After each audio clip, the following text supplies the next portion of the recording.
Saudi আরবের রাজধানী রিয়াদে মার্কিন দূতাবাসে হামলার ঘটনায় ইসরায়েলকে দায়ী করেছে ইরানের Islamic revolutionary guard corps IRGC. আইআরজিসির জনসংযোগ শাখা এক বিবৃতিতে জানায়, এই হামলার সঙ্গে ইরানের সশস্ত্র বাহিনীর কোনোভাবেই কোনো সম্পর্ক নেই, বরং মধ্যপ্রাচ্যে জায়ানবাদী শত্রু ইসরায়েলের যে কৌশল তাতে এটি নিশ্চিতভাবে তারাই ঘটিয়েছে।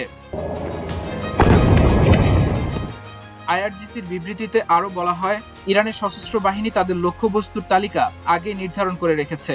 এছাড়া প্রতিবেশী ও মুসলিম দেশগুলোকে এ অঞ্চলে ইসরায়েলের স্থিতিশীল কর্মকাণ্ড সম্পর্কে প্রয়োজনীয় সতর্কবার্তা দেওয়া হয়েছে।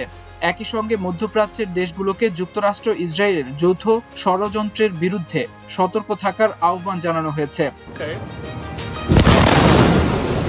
গত ২৮ ফেব্রুয়ারি ইরানের সর্বোচ্চ নেতা আয়াতুল্লাহ আলী খামিনি এবং বেশ কয়েকজন শীর্ষ সামরিক কর্মকর্তাকে হত্যার পর ইরান জুড়ে বড় ধরনের সামরিক অভিযান শুরু করে যুক্তরাষ্ট্র ও ইসরায়েল।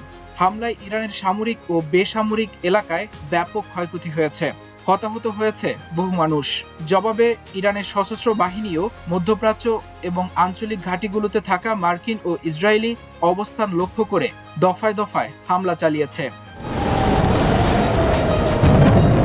এদিকে যুক্তরাষ্ট্রের ৪৮ ঘণ্টা যুদ্ধবিরতি প্রস্তাব প্রত্যাখ্যান করেছে ইরান।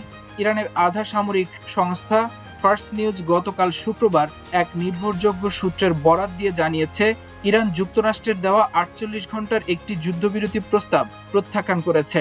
নাম প্রকাশ না করা সূত্রটি জানায়, গত বুধবার একটি বন্ধু দেশের মাধ্যমে এ প্রস্তাব পাঠানো হয়েছিল। তবে এই প্রস্তাব বা এর সত্যতা নিয়ে যুক্তরাষ্ট্রের পক্ষ থেকে তাৎক্ষণিক কোনো মন্তব্য বা নিশ্চিত করার তথ্য পাওয়া যায়নি।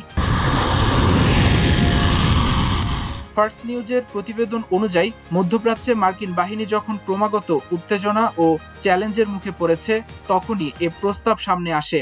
বিশেষ করে কুয়েতের বুবিয়ান দ্বীপে একটি মার্কিন সামরিক গুদামে হামলার পর যুদ্ধ বন্ধে যুক্তরাষ্ট্রের কূটনৈতিক তৎপরতা আরও জোরালো হয়েছে।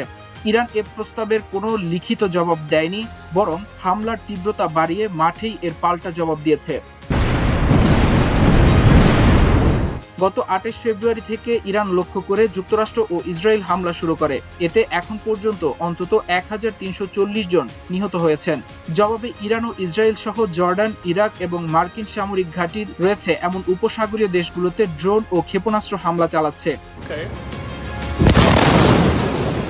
মাল্টিমিডিয়া ডেস্ক, আমার দেশ।